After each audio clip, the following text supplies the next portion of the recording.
when it comes to the money, it's not worth it being over the road for me. For me, it's not worth it unless you just love it and that's it. Like, that's fine. Like, don't get me wrong. Like, push come to shove, if something happened and I had to go back over the road, I would do regional. I didn't have a problem doing regional. I just had a problem not having the miles to make the money.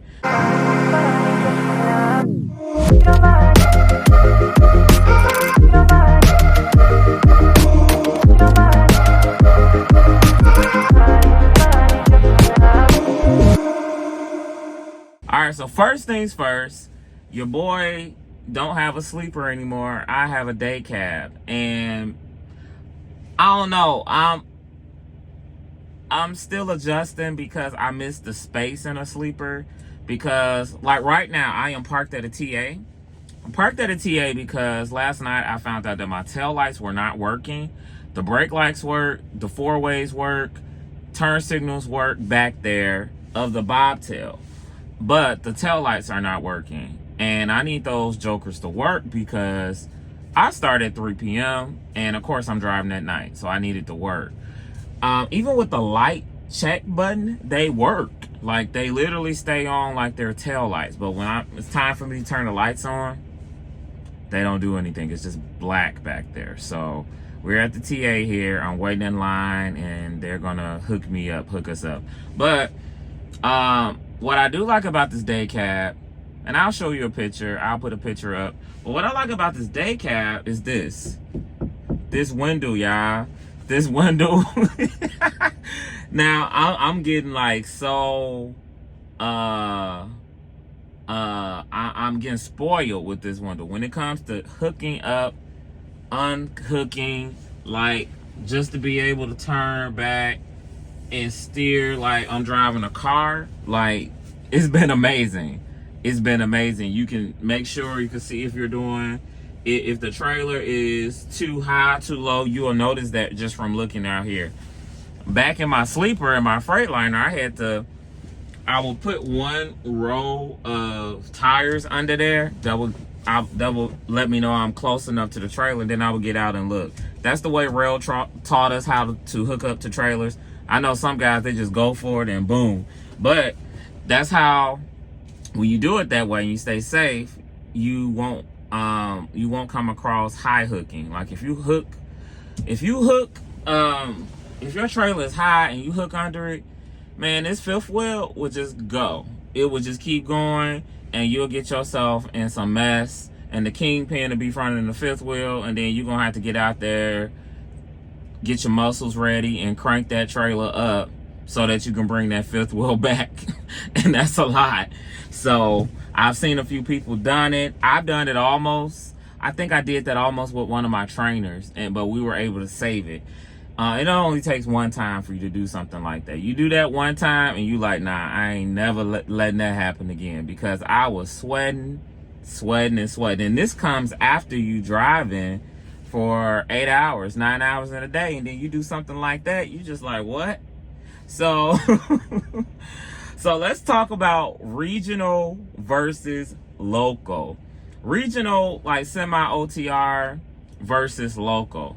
I am really I'm having to adjust to the schedule more, because you all know I used to start out early in the morning. I start like 4 a.m. I'm up at 3 a.m. and about 4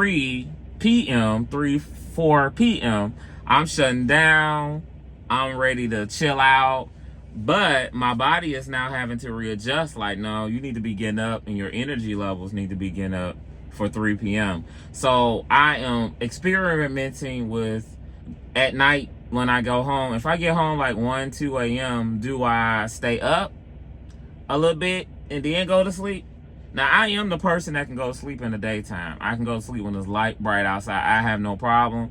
But I'm still trying to figure out, do I want to sleep? Like, if I get in at 2, like, my body usually gets up around 6 if I don't have an alarm set. I'm an early riser, 6, 7 o'clock.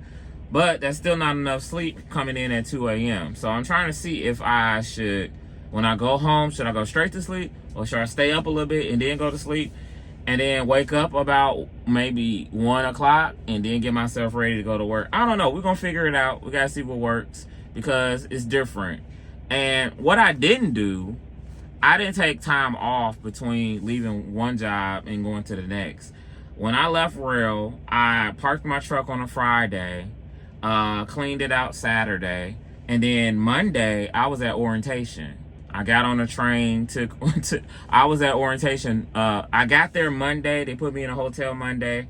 Then Tuesday was orientation. Wednesday was orientation. Thursday was orientation. Yeah, Thursday was orientation, and Thursday is when they gave me a rental car to come back this way because this truck was actually up this way in Illinois. And then I had to go to Midway Airport, drop the rental car off, and then I got an Uber to take me to get the truck. I did that, and then the following day, I started working because by that time I missed driving. Like, I really like driving semi trucks. Like, it's the little kid in me. Like, I don't want to like take a week or two off and then don't drive unless like I'm on vacation or I'm like it's just planned that way. But I literally stopped one job and got into the next. And sometimes like you got to do what you got to do. I was fine with it. For some people, you need to take a break in between, and I have taken a break in between leaving jobs before. But at that point, I just wanted to get on the road. So let's talk about regional versus local again. Like I said, I'm adjusting to the schedule, adjusting to the time. But the biggest thing that I probably really like is being able to come home every single day. Like, I don't think that will ever get old to go get in your bed. Like, I literally can cook way more often. No, I'm not cooking every day, but I can cook every other day. I can cook for the week, make something else. Like, being on the road, you're not able to do that. I'm able to do some laundry whenever I want. I'm able to clean up the house whenever I want. It's just like, it's love. And I never knew, like, because when I first got into the industry, I was like, yeah, I don't want to be at home every day. I want to come home every weekend. Like, I was that person. But now that I'm doing it, I'm just like, yeah, why would I go back over the road? And so when it comes to the money, it's not worth it being over the road for me. For me, it's not worth it unless you just love it and that's it. Like, that's fine. Like, don't get me wrong. Like, push come to shove. If something happened and I had to go back over the road, I would do regional. I didn't have a problem doing regional. I just had a problem not having the miles to make the money. Like I said in my previous video, I just now figured out, like, if you want to be regional and come home every week and you want 2,000 plus miles every week, you can't drive less than 400 or 500 miles a day because you only have 5.5 days to do it.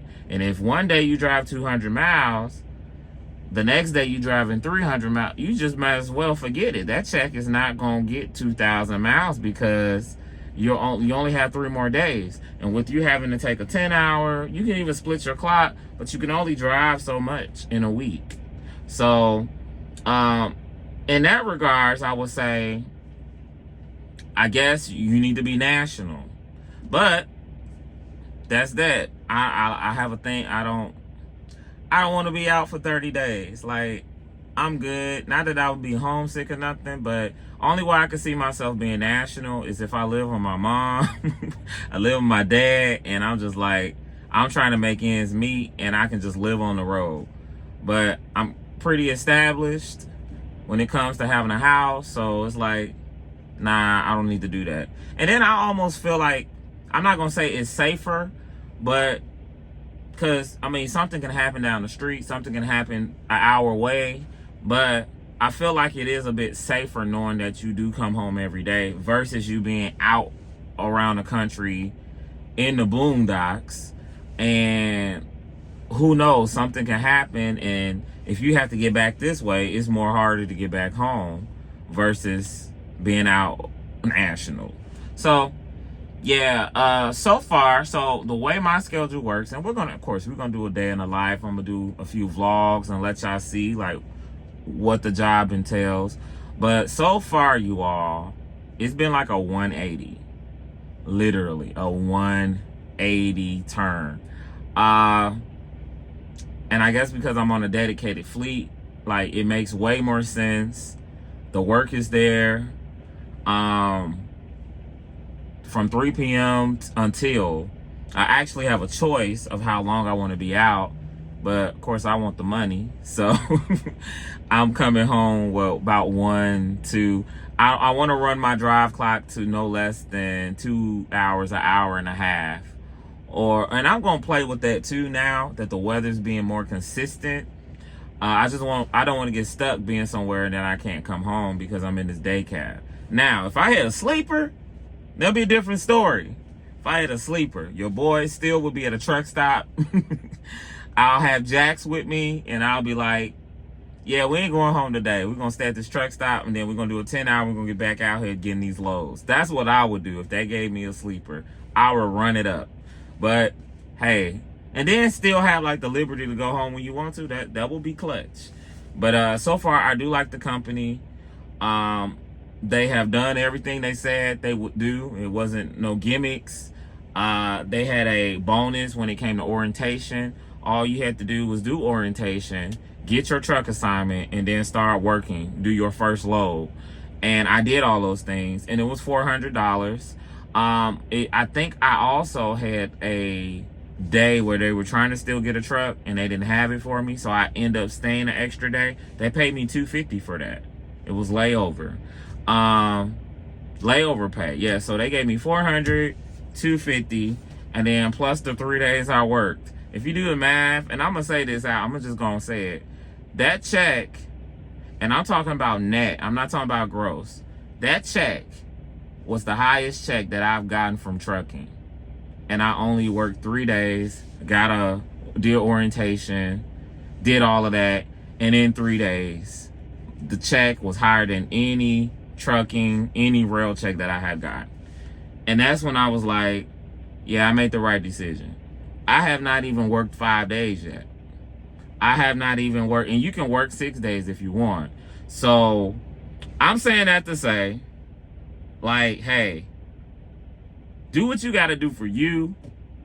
Like, don't worry about what other people think.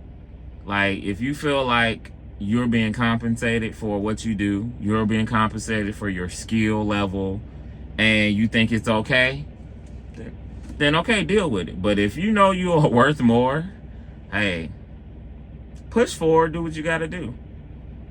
And I feel like at that one time, I don't know if I relayed this to you, but I remember that Friday when I did park and went home, I had got a message from dispatch. The dispatch said, hey, reefer loads are bad next week. Next week, we want to put you on Georgia Pacific. They are guaranteeing you 2,200 to 2,400 miles. And I feel like that was a test. That was a big test. And I almost felt, I'm like, do they know about the lead? I'm like, I was thinking about, did Marten do like a report and they pulled something and they seen it or something? Because I'm like, why now are you trying to offer me something I've always wanted since I've been here? Why? So, yeah, so it was a test, because at one point I started thinking about, I'm like, well, should I stay? Like, I'm already here. And then I thought about, like, you know, when you do orientation, you got to do all these things again. I was just like, well, I'm already here, already got a truck, already this. But and then I snapped out of that, and I was just like, no. I'm leaving. I'm stepping out on faith. I'm going to do it. So far, y'all, it's good. Like I said, I'm going to dive in and give you guys the info. I'm going to continue sharing the journey, because it is totally different from being regional. OTR is different. Being local is totally different. And I'm learning a lot. I talked to a couple guys yesterday. Oh, let me tell y'all. I'm not going to get no footage of this because it's happening today. But one of my fleet managers asked me, and she said, hey, have you ever been a spotter? Have you ever been a yard dog? I was just like, nah, I ain't never did that. And she was like, well, do you want to learn? And I'm like, well, yeah, sure. And then she told me she would pay me a certain amount of dollars. She ain't talking about 15. She ain't talking about 20. She ain't talking about 25. It's more than that. She said, I'll pay you this while you do it. She was like, I'll pay you this to train. And then tomorrow, because we don't have anybody from, I think it's from 6 to 10. They don't have anybody. So she wants me to do that. And so I told her, I was like, well, it can't be that hard. I know how to back. And I said, all I got to know is how to use that truck and how to lift the trailers. That's the fun thing. I wish my truck had that feature that I could lift a trailer. But I learned how to do that yesterday for about 4 hours with one of the guys. He was very cool. He was very hands-on. He let me do the first one. He was like, I'm gonna just tell you how to do it, show you how to do it. And then I watched him, then I did another one, then he did another one, then we went back and forth. So I learned how to do it, and I was just like, yeah, I can knock this out. I am so happy though that I'm getting the opportunity, because I get to work on my back end. I get to perfect it. And so I think I will only be doing it like every other Friday, because I guess on Fridays, someone else, like, I don't know, scheduling wise, it's been a schedule conflict, but they needed somebody to fill in. And I said, well, yeah, why not? So I'm being able to learn something different. Not only that, like, I get to see the other side of the business, because I'm going to have to communicate with the warehouse. They're going to be communicating with me saying, hey, we need this trailer. Can you move this, do that? Boom, boom, boom.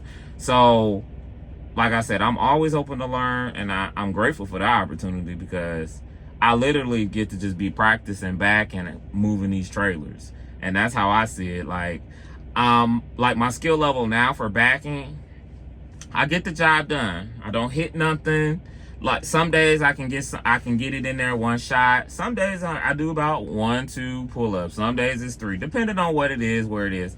But my mentality is right now, I just get the job done. So that's where it is. But not only that, now I really get to perfect, because I'm like docking a trailer, pulling one out, putting it in the yard. Like, that's what drivers do all day. Oh, and let me get this straight. Being local, you automatically dock way more than being regional or OTR national. I figured that out on day one. Like, I literally pick up an empty. That's the first thing I do, pulling out from a yard. Then I go back it into a yard. Then I pull something out of a dock. Like, and one night, I'm probably backing like 6 times. 6 to 7 times a day. Versus national OTR, you might back like once a day, because you spend most of your time driving on the road. You might back once or twice in a day.